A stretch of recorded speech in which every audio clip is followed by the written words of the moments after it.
It's Abby, and this is a video to describe what the ascendant or rising sign is.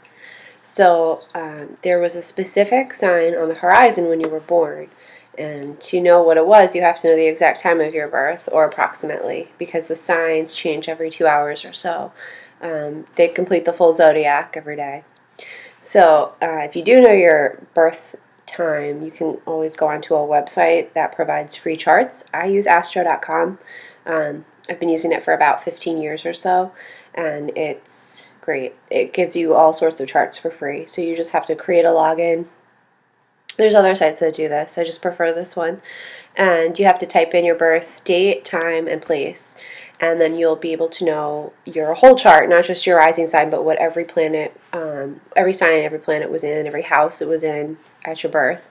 Basically your whole natal chart. But the ascendant is important because it is basically the mask that you are seen through, and what you see, it's kind of the filter you see everything through the world with. It's representative of the expected role you had in your family, actually.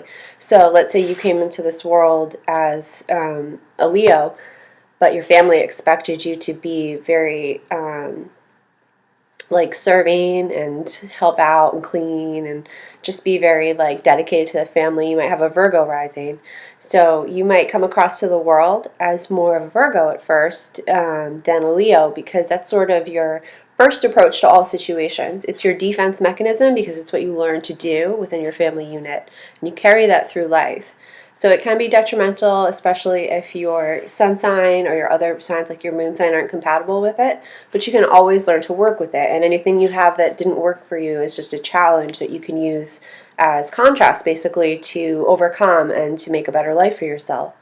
So I'm going to go through all the signs, all the rising signs, but I just wanted to quickly talk about what the ascendant is and what it represents. And it's not just a superficial thing, like it does describe how people look. So often your physical features are representative of your rising sign, and people, when they first meet you, see your rising sign more because it's how you act in all new situations. But it's an integral part of yourself because it's how the filter through which you see the world, like I said. So if you have, feel like a fire sun sign, you probably identify with like leadership roles and creativity, and like you're very intuitive. But if you have a water rising sign, you're going to be very emotional. You're going to be very in tune with people's moods. You know, you're probably a bit of a sensitive person, but also like a little bit, you know, like psychic type of person.